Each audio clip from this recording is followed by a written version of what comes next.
우리 삶은 여러 장의 그림으로 구성되어 있습니다.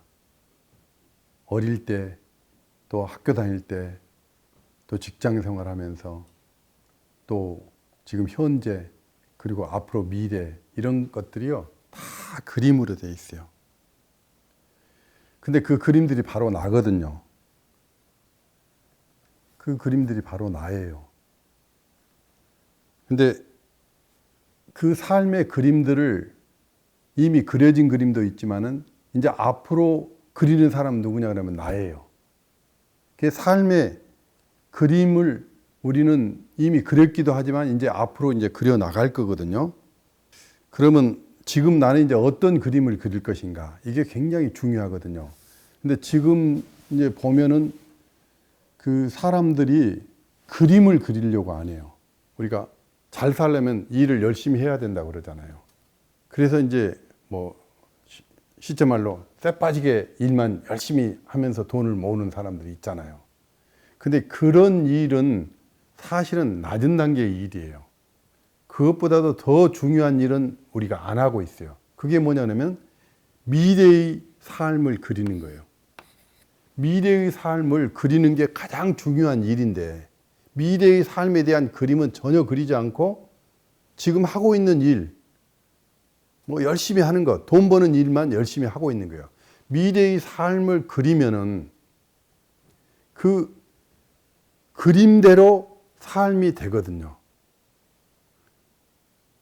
저도 살아보니까 어릴 때는 나도 글 쓰는 사람이 되면 좋겠다. 좋은 글을 보면서. 그랬더니 그게 진짜 글 쓰는 사람이 돼 있고 또 마쓰시다의 정경구석을 보면서는 나도 저런 학교를 한번 세워봐야 되겠다 했는데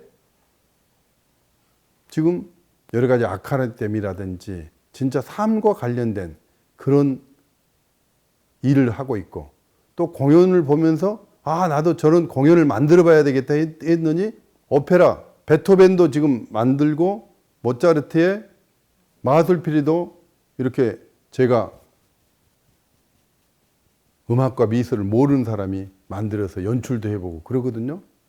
그러니까 제가 열심히 음악 미술을 공부하는 게 중요한 게 아니라 어떤 그림을 내가 어떤 삶을 살겠다 하는 그림을 그리면 그게 현실이 되더라고요. 현실이 돼요. 그 다음에 사람들한테 이런 공연장 만들어서 이런 공연장을 만들어야 되겠다 하니까 공연장이 생기고 그럼 사람들은 그거 돈 있어서 생기지. 돈 있어 생기는 게 아니라 제가 뭐 어디 돈 있었겠어요. 섬에서 하고 맨날 신발이나 잊어버리고 우리 어머니가 미역 팔아서 김 팔아서 그런 집에서 살았는데 돈이 있었겠어요?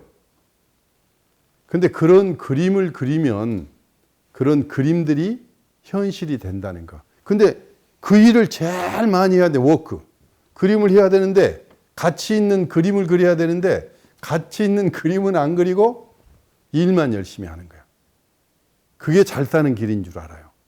그게 행복한 길인 줄 알아요.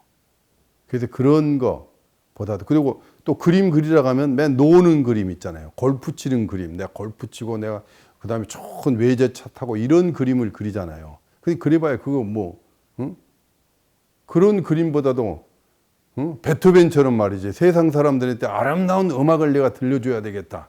또 피카소처럼 좋은 그림을 그려서 평화롭게 세상 사람들이 평화를 느끼게 해야 되겠다. 좋은 글을 써가지고 이래야 되겠다. 할 게 너무너무 많거든요. 봉사를 해서 사람들한테 누구 수녀님 있잖아. 데레사 수녀님 같이. 돈 하나도 없이 그 일을 했잖아요. 그 사람도. 이런 그림들을 그려야 되는데 그 그림은 안 쓰고 맨날 공부만 하고 있어, 애들. 너 공부하는 게 네 일이 아니라 네 그림 그리는 게 일이다. 말하자면 꿈이라고도 얘기할 수 있죠. 좋은 꿈을 꿔. 그러려면 좋은 책을 읽어야 돼. 좋은 책에는 좋은 사람이 있어. 좋은 사람을 네가 만나야 좋은 그림을 그릴 수 있고 좋은 일을 할 수 있고 가치 있는 사람이 돼. 이래서 이런 것을 해야 되는데 맨날 서울대학교 들어가는데 서울대학교 가보니까 그거 일을 제대로 한 사람이 없어. 공부한 사람은 있고. 그 꿈을 그려야 되겠는데, 미래의 삶을 그려야 되는데, 그래서 거기에 보내는데 모든 사람들이 지금 부모들이 안달이 나 있잖아요. 그렇잖아요? 서울대학교 보내는 꿈이 있어. 그 그림밖에 없어. 그 그림 가지고는 서울대학교 들어가기 힘들어요. 그보다 더 큰 그림이 있어야, 아, 서울대학교는 이걸 하기 위해서 내가 한번 들어가야 되겠다. 내가 들어가 주지 하고 들어가야 되는데, 그럼 서울대에 들어가기 쉽잖아요. 그렇잖아요. 아, 내가 공연장을 만들기 위해서는 돈이 필요하고, 그러면 공연장을 만드는 꿈을 하면은 돈이 들어와. 그런데 돈 벌어가지고 뭘 해야 되겠다. 그 돈 꿈만 있는 거예요. 그러면 그게 안 되거든요. 가치라는 것은요, 분명히 더 높은 가치는 더 낮은 가치한테 절대 안 가요. 더 낮은 가치는 더 높은 가치한테 가지만. 그래서 더 높은 가치 사람이 돼야 되는 거예요. 그러려면 일을 해야 돼. 그 일이 뭐냐면 높은 가치의 일을 해야 돼요. 그게 뭐냐? 그림 그리기예요. 자기 삶의 그림을 그려야 돼. 근데 요즘에 그게 없어요. 꿈이 없어요. 그리고 꿈이라는 게 막연한 꿈이면 안 돼. 왜 그래요? 그림 그릴 때 막연하게 해가지고 그림이 그려져요. 난 뭐 대법관 되겠다. 대법관 그림 그려집니까? 대법관 그린 사람 있어요? 어디 대통령 그림 그려져요? 안 되잖아요. 근데 내가 좋은 글을 쓰겠다. 뭐 예를 들어서 내가 사람들한테 많은 이제 도움을 주는 대레사 수녀와 같은 그런 일들을 한번 해보겠다. 이런 거 있잖아요. 그럼 내가 좋은 영화를 한번 만들어 봐야 되겠다. 사람들한테 도움이 되는. 뭐 이렇게 하면 좀 그림이 그려질 거예요. 그래서 그런 그림들을 구체적으로 그리는 것이 일이다. 그래서 자녀들한테도 그렇고. 근데 나이 들면 또 그림을 그려서 안 됩니까? 나이가 들면 들수록 우리 경험도 많고 그러니까 좋은 그림들을 더 그릴 수가 있거든요.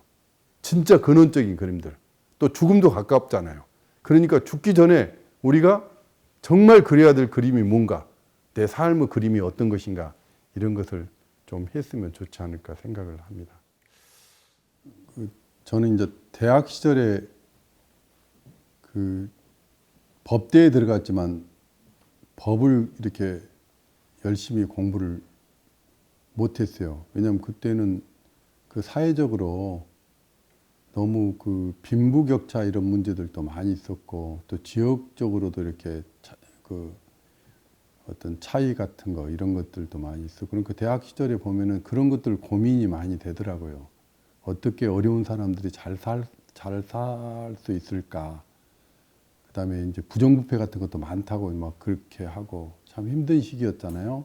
그때 이제 박정희 시대여가지고 그런 고민들을 많이 이제 하다 보니까 이 신문 같은 것을 이제 읽게 되고, 그러다 보니까 이제 공부를 못했는데, 그래서 이제 대학 졸업하고도 뭐 사법고시 같은 것도 이제 공부도 전혀 안 된 상태고, 대학원 이제 졸업하고서야 이제 공부를 하려고 하니까 굉장히 힘들더라고요. 그래서 또 서울에 있으면 또 생활비도 많이 들고 그러니까 아버지가 시골에 내려와서 이제 공부를 하라 해가지고 시골에 내려갔는데, 시골집에 가면은 이제 그 답답하죠.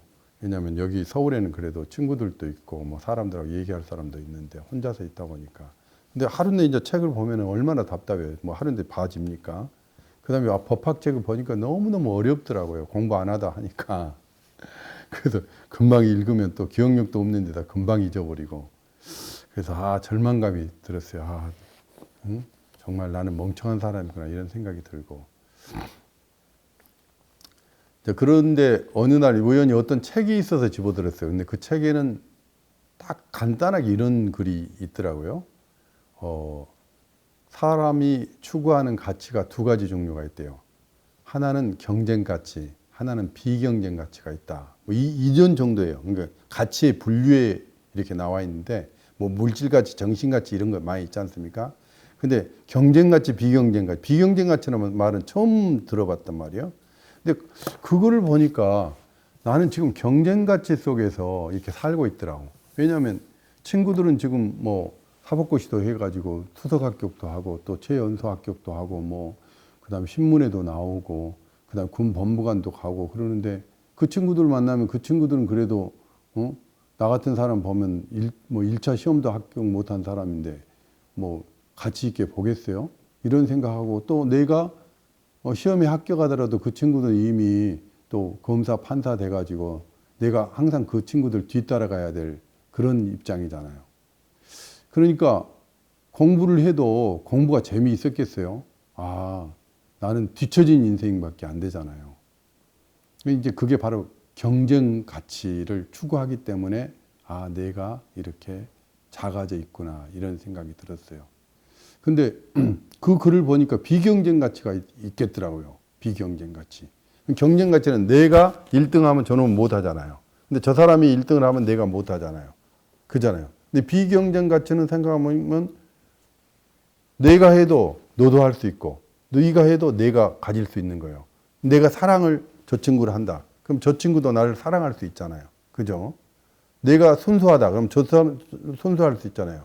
내가 좋은 음악을 작곡한다. 그러면 저 사람도 더 좋은 음악을 작곡해도 되잖아요. 그렇잖아요. 근데 그런 세계가 더 많더라고, 세상에 살아보니까. 그렇잖아요. 내가 친절하다. 그러면 저 사람도 나 친절할 수가 있잖아요. 그럼 우리 경쟁할 필요가 없잖아요. 그런데 이 높은 자리에 올라가는 것은 한 사람밖에 못 올라가. 그 사람이 가면 나는 못 가는 거예요. 근데 내가 지금 그런 길을 가고 있더라고. 그런 생각을 해보니까 아, 나는 비경쟁 가치를 추구하는 그런 사람이 되어야 되겠다. 또 가만히 생각해보니까 나는 그 섬에서 말이죠. 큰 바다를 보고 자란 사람이잖아요. 그렇잖아요. 큰 바다는 나만 볼 수 있는 게 아니잖아요. 누구든지 볼 수 있는 거잖아. 그게 바로 비경쟁 가치예요. 근데 경쟁 가치 속에 사는 사람들은 그걸 가치 있다고 여기지 않아. 근데 비경쟁 가치를 가치 있게 생각하면 이 큰 바다를 가슴속에 품고 있는 것보다 대법원장이 되는 것이나 검찰총장이 되는 것보다 이게 더 큰 사람 아니에요. 그렇지 않아요? 그런 마음으로 세상 사람들을 만나고 일을 하면은 무슨 뭐 높은 자리가 필요가 없잖아요. 그 생각이 들더라고. 근데 그 생각이 드니까 갑자기 있잖아요. 내 어깨에 황금 날개가 쫙 달리는 것 같아. 그래가지고 이 세상을 저 허공으로 박차고 올라가가지고요. 응? 세상을 유유히 이렇게 가고 있더라고요. 날고 있더라고. 그리고 그 저 먼 바다에서 불어오는 그 바람, 그리고 저 수천 년 전에도 비쳤던 저런 햇살, 이런 것들을 담아서 도시에서 경쟁하고 있는 그런 친구들에게 보내면 어때요? 내가 줄 게 너무 많더라고. 그렇잖아요. 그 친구들이 앞서간 친구들이 나한테 줄 것은 없어. 별로 없어. 근데 나는 그런 것들을 줄 수 있는 사람이더라고. 생각해 보니까. 그래서 그렇게 살아야 되겠다 하니까 그런 일들을 하기 위해 세상 사람들의 좋은 일을 하기 위해서는 공부도 해야 되잖아요. 그러니까 공부가 재미있어. 왜? 공부가 더 높은 가치에 쓰일 거라고 생각하니까. 옛날에는 공부해봐야 친구들 뒷공무원이 따라가는 사람이잖아요. 근데 이제는 공부를 해가지고 그 공부를 유용한데 세상 사람들한테 도움이 되는데 쓰려고 생각하니까 이 공부하는 게 얼마나 가치 있는 거예요. 그죠? 그래서 이제 어느 정도 변호사 해가지고 또 뭐 활동도 하고 이러면서 이제 또 다른 세계로 갈 수가 있잖아요. 생각해보면 너무 재밌는 거야. 그죠? 생각을 바꾸니까, 생각과 만나니까 내 가치가 높아지는 거예요. 갑자기 똑같은 사람인데 생각과 만나니까 내가 아주 귀한 사람, 아주 높은 사람이 돼 있는 거예요. 근데 세상 사람들 생각해보면 그렇게 세상 사람한테 유익한 일을 해야 되겠다고 생각한 사람은 그렇게 많지가 않잖아요.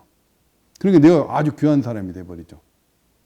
그런 생각들이 있어서 공부하기도 좋고, 그러니까 공부가 이제 그런 생각하니까요, 공부가 쉬워져. 왜냐면 귀한 사람이 그런 법을 보니 이 법이 말이지, 어린애들이 써놓은 것 같지. 안 그래요? 그렇잖아요. 근데 이 사람 대단한 사람이 써놨구나 하고 내가 법을 보면은 어렵지. 근데 내가 높은 사람이 돼가지고 법을 써놓은 사람들을 보면은 글이 얼마나 쉬워져요? 진짜 그런 현상이 벌어지더라고요. 근데 그 가치라는 게 너무 중요하구나. 그런 걸 그때 느꼈어요. 그리고 그때 합격을 했어요. 그래서 변호사 하게 되고. 그래서 높은 가치를 갖는 게 얼마나 가치관을 갖는 게 너무나 중요하다는 거, 이제 이런 것을 알게 되고요. 그래서 요즘에는 이제 그 제가 사람들에게 제대로 들려주려면 어떻게 해야 될 것인가 생각해 보니까 이게 그 외국어로 해가지고는 무슨 말인지 몰라. 그리고 외국어를 하면 멜로디만 듣지요. 멜로디가 좋다고 하지만 그 우리말이 아니면요. 이게 잊어버려요. 멜로디까지도. 어디 들은 것 같은데 저게 뭐지? 이라고 잊어버려. 그리고 가슴이 안 남아요. 이 성악가들이 말이죠. 와가지고는 외국어로 이렇게 부르잖아요. 그러거나 아주 뜻이 나쁜 그런 그 오페라 아리아 같은 거 부르면은 제가 이제 우리 음악회를 제가 이제 총 감독을 해가지고 이제 음악을 하잖아요. 그러면 음악하는 분들이 성악가들도 이 나쁜 노래를 부르면요. 이 막 얼굴 표정도 나빠지고 그래요. 그리고 자기들끼리도 이렇게 서로 시샘하고 그래. 근데 가사가 좋은 것을 하면요. 이게 사람들이 달라져요. 그래서 더 친절하고 더 편안한 얼굴이 돼요. 그래서 근데 보통 오페라 아리아들은 거의 뭐 사람 치정이나 죽이고 뭐 어쩌고 사랑하고 어쩌고 뭐 빼앗겨서 한탄하고 이런 것들이잖아요. 그래서 이것을 아름다운 가사로 내가 한국말로 만들어 버리자. 그 외국어 가사보다 더 좋은 것을 붙이자. 이런 생각을 하니까 내가 음악을 못하지만 너무너무 가슴이 뿌듯한 거예요. 그렇잖아요. 그러니까 이런 아리아 가사보다도 내가 좋은 가사를 붙이려고 하니까 내가 그 가사 붙이는 사람보다 더 가치가 높은 사람이 되잖아요. 그죠? 갑자기 높아지고 생각만 해도. 그래서 내가 워크가 이 그림을 잘 그려야 되는 자기 그림을. 그러니까 그런 생각에서 하니까 좋은 가사가 나와. 그래서 이제 그런 가사들을 이제 불러보게 하거든요. 그러면 성악가들이 그래요. 제일 처음에는 우리말로 부르라고 하면은 이 사람들은 이제 관습에 젖어 있어가지고 외국어로 부르는 사람만 가치 있다고 생각을 해요. 외국어로 불러야 자기가 좀 성악가라서 대성할 것 같은 그런 느낌을 갖고 있어요. 우리말로 부르려면 자기가 좀 천한 사람이 된 것처럼 이렇게 제일 처음에 느끼더라고. 그래서 이제 그걸 설득하는 데 참 힘이 많이 들어요. 근데 그래서 그러죠. 당신 지금 외국어로 지금 부르고 있는데 그 느낌 아냐고. 그럼 안다고 해요. 근데 그래서 내가 구체적으로 이런 대목에 대해서 어떤 느낌을 갖고 있냐는 몰라. 그러니까 성악가들도 그거 외워서 하지 그 말을 제대로 모르는 거예요. 그리고 그 나라 말로 됐기 때문에 그 나라의 정서로 해야 되는데 이 사람은 한국 사람이잖아요. 아무리 유학을 갔다 와서. 그래서 그 정서를 그대로 표현해낼 수 없어요. 우리가 땡큐 할 때도 땡큐, 땡큐 다 다르잖아요. 안녕하세요. 안녕하십니까. 같은 안녕하십니까 다 달라요. 이걸 어떻게 표현하냐. 근데 그 정서가 이게 안 되는 거죠. 근데 이것을 이제 우리말로 이제 바꿔가지고 이렇게 하게 되면요. 이 사람들이 우리말에 몇 번 불러버리면 우리말로 불러보면 이게 얼마나 좋은지 알게 돼요. 우리는 한국 사람이기 때문에. 그렇죠? 그리고 이걸 부름으로써 또 관객들도요. 그게 그대로 들어가지고 그게 집에 가면서도 그 멜로디가 그대로 살아있어요. 그런 현상이 벌어지더라고요. 그래서 이제 그렇게 좋은 음악과 정말 만나게 하는 게 참 중요하구나. 그 우리말로 이렇게 했더니 그 음악이 굉장히 좋아지더라고요. 그리고 이제 그 분위기도 좋아지고 그래서 우리말 오페라 또 만들고 우리말 뮤지컬도 만들어 봤는데 뮤지컬도 만들어 보니까 그림이 굉장히 필요해요. 그래서 뒤에 이제 배경으로 그림을 쓰고 그런데 그림이 나오면 또 이 완전히 공연이 달라지더라고요. 그래서 그림이 참 중요한 거다. 사람들 상상력을 자극하고 이런 생각을 하고요. 그래서 이제 그 마술피리, 베토벤 이런 오페라도 해보고 또 뮤지컬, 첫사랑이라든지 또 뭐 잃어버린 신발 10켤레 이걸 이제 했는데 여러 사람이 하다 보니까 여러 사람이 공연을 하다 보니까 그 공연의 질이 이게 제일 잘하는 사람한테 맞춰지는 게 아니라 제일 못하는 사람에 맞춰져 버려요. 그래서 정말 그 사람들한테 좋은 음악을 들려주고 싶어 하는 그런 성악가를 한 명만 만나면 내가 모노를 하리라 이런 생각을 했어요. 근데 그런 성악가들이 없어요. 왜냐하면 보면은 거기 성악가들도요, 이 자기가 좀 돋보이려고 하는 그런 분들이 참 많기 때문에, 그 다음에 또 자존심 같은 게 굉장히 많고 그래요. 왜냐하면 자존심을 더 공연을 좋게 하기 위해서 뭐 지적을 하면 굉장히 그걸 불쾌하게 생각하고 이런 분들이 많더라고요. 제 같으면 진짜 자존심이 있으면 공연을 더 좋게 하기 위해서 이렇게 권유하거나 지적을 하면은 그걸 더 자기가 더 잘할 수 있는 거니까 더 고마워해야 되잖아요. 이제 그런 성악가들이 참 없어요. 우리 교육의 문제점이죠. 그러면 오히려 그 지적해주고 권유해주면은 와 고마워해가지고 자기가 더 표현을 잘할 수 있으니까 고마워해야 되는데 그런 사람들 참 드문데, 성악가 중에 한 분이 있어요. 그런 분이 정말 드문 성악가가. 그래서 저 사람하고 같이 그러니까 사람을 만난 거죠. 같이 있는 사람을 만나니까 그분하고 하면 모노 뮤지컬이 가능하겠구나. 그럼 그분이 높은 수준이면 높은 수준은 그냥 나오는 거잖아요. 그래서 그분하고 제가 아까 말씀드린 그 잃어버린 신발 10켤레를 소재로 해가지고 삶과 예술, 돈과 영성이 녹아있는 그런 뮤지컬을 만들었거든요. 그래서 지금 몇 번 하고 있는데 앉아서 듣고 있으면 너무너무 행복하고 그런 또 오고 싶다는 그런 분들도 참 많기 때문에 요즘에 이제 보람을 느끼고 있습니다. 그다음 제가 이제 그래서 지금 하고 있는 게 결혼 아카데미를 아까 한다고 말씀드렸잖아요. 근데 결혼 아카데미를 왜 하냐 그러면은 요즘에는 그 청춘 남녀가 만나면 가장 중요한 게 뭡니까? 학벌이 아닙니다. 집도 아니에요. 집이 있어도요, 두 사람이 대화가 되지 않으면 깨지게 돼 있어요. 이혼하게 돼 있어요. 학벌이 좋아도요, 다 이혼하게 돼 있어요. 근데 가난하게 살아도 이게 대화가 되면은 이 사람들은 같이 살면서 또 돈도 벌게 되고 집도 사게 되고 행복한 삶이 보장이 돼요. 근데 요즘에는 남녀를 만나도 그런 대화할 그런 기회들이 별로 없더라고요. 만나면은 그냥 형식적인 거 묻고 이렇게 되니까 진짜 그 내면 속에 뭐가 있는지를 몰라. 그래서 결혼 아카데미를 제가 그 결혼 강의를 한 다음에 이제 남자 여자 1대1로 만나게 해요.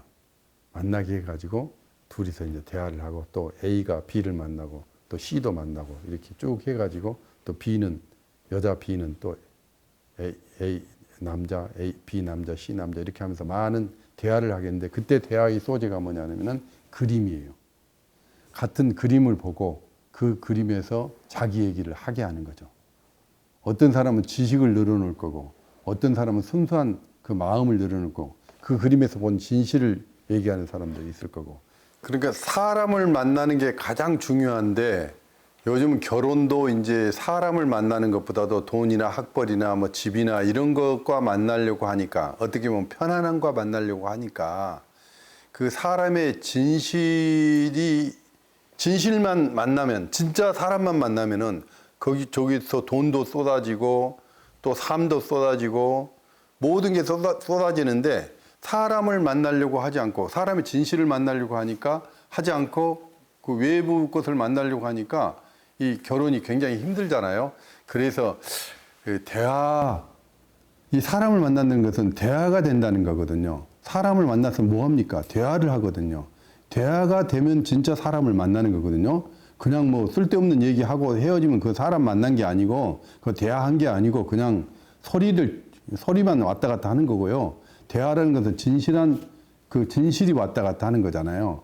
그래서 그런 만남을 좀 했으면 좋겠다 이런 생각을 했어요. 그래서 1대1 이제 대화를 하게 되는데, 그것도 이제 그림을 보고 두 사람이 얘기하게 한다든지, 또 옛날 서양 춤 같은 거 있잖아요. 왈츠 같은 거.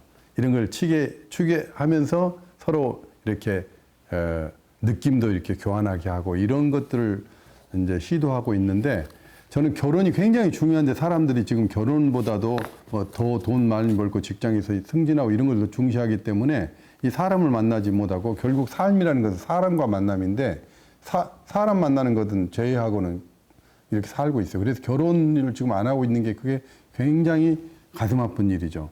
그래서 그런 일들을 좀 해봐야 되겠다 해서 지금 하고 있습니다. 제가 지금 그리고 있는 그림은 글과 그림, 음악 이런 것들을 통해서 좋은 삶을 그려나가는 사람들이 늘어났으면 하는 그런 꿈을 꾸고 있거든요. 이게 저도 그리고 있지만 사람들도 그런 그림을 좀 그릴 수 있게끔 글과 그림과 음악을 통해서 좋은 사람들이 만나고 귀한 사람들, 높은 가치관을 가진 사람들을 만나가지고 더 높은 가치를 가진 사람으로 이렇게 자기가 변할 수 있는 데 도움이 되는 그런 학교, 이게 삶 학교죠. 글과 삶, 그림과 삶, 음악과 삶. 그러니까 예술, 문화와 삶, 그런 학교를 한번 꼭 만들어 보고 싶은 그런 꿈을 버리지 않고 있습니다. 제 얘기가 좀 비현실적이라고 생각하시는 분들도 많으리라고 생각합니다. 그런데 살아보면요, 우리가 비현실적이라고 생각했던 것들이 오히려 더 현실적인 경우가 많습니다. 그리고 현실적이라고 믿었던 것들이 아주 비현실적인 경우가 많거든요. 그래서 우리가 좋은 그림을 그리고 사는 것이 굉장히 비현실적인 것 같습니다. 그러나 그런 비현실적인 그림일망정, 근데 그 비현실적인 그림을 그리는데 뭐 돈도 드는 것도 아니고 시간도 드는 것도 아니거든요. 정말 행복한 시간이죠. 근데 그런 그림을 그리면 그릴수록 그게 현실로 다가옵니다. 왜냐면 우리가 그리지 않는 게, 그냥 화가가 그림을 그리지 않으면 그림 자체가 없지 않습니까? 그래서 그리니까 그 그림이 수억에 팔리고 수천억에 팔리잖아요. 그게 현실이 되거든요. 그 그림 그릴 때는 이게 비현실이라고 생각할 겁니다. 근데 그림 그렸는데 비현실적으로 그렸는데 그게 수천억이 된단 말이에요. 그게 현실 아닙니까? 그리고 그림 그리지 않고 이 시간에 내가 돈 벌어야 되겠다 하고 뭐 돈 버는 데 간단 말이죠. 그러면 오히려 수천억짜리를 놓치는 거죠. 그게 비현실이 되는 거죠. 그래서 좋은 그림을 그린다는 것은 굉장히 비현실적인 것 같지만은 현실적이다. 그리고 우리가 그런 생각을 하면요, 그대로 현실도 돼요. 우리가 결혼을 해야 되겠다 마음 먹으면 결혼이 되지 않습니까? 근데 나 결혼 안 해 하면 결혼 안 돼요. 그렇듯이 우리 직업 선택도 마찬가지잖아요. 내가 이런 일을 해봐야 되겠다 하면 그런 직업을 선택하게 되는데 우리가 그런 생각도 안 하면 그런 일들을 전혀 하지 않게 되거든요. 내가 오늘 미술관에 가야 되겠다 하면 지금 사무실에 일이 많은데도 미술관에 가게 돼요. 그게 현실이 돼요. 근데 미술관에 가야 되겠다는 생각 자체를 안 하면요, 미술관에 안 가게 됩니다. 그게 생각이 현실입니다. 그게 현실인데 우리는 생각은 현실이 아니고 지금 눈에 보이는 게 현실인 줄 알아요. 그 사실일 뿐입니다. 사실이에요. 우리가 길을 걸을 때 나무도 보고 사람도 보고 차도 보고 여러 가지를 보거든요. 근데 어떤 사람은 길을 걸을 때 맨날 식당만 봅니다. 갔다 와서 너무 못 봤냐면 어디 명동 갔더니 식당만 있더라 얘기할 수 있거든요. 또 어떤 사람은 명동 갔더니 구두가게만 있더라. 구두가게만 보는 거예요. 자기 가치관에 따라서 보는 거거든요. 근데 그건 사실이죠. 사실. 진실은 뭐냐 그러면 자기가 보고 싶은 것만 본다는 거죠. 진실은. 그러니까 진실은 내가 보고 싶은 게 뭐냐, 내가 어떤 그림을 그리고 싶으냐가 그게 진실이거든요. 구두가게 뭐 있다, 이거 사실이거든요. 사실이 중요한 게 아니라 진실, 내가 꿈꾸는 것, 내가 생각하는 게 이게 진짜 현실이라는 거, 이런 것들을 꼭 좀 말씀드리고 싶고요. 잘 들어주셔서 감사합니다. 그리고 한번 해보세요. 사람 만나는 것이 정말 중요하다. 그 다음에 내 가치관을 높이는 게 정말 중요하다. 그러면 삶이 좋아진다. 이거 한번 해보시면 진짜 그렇게 됩니다. 저는 그런 확신을 가지고 여러분에게 권하고 싶습니다. 예, 감사합니다.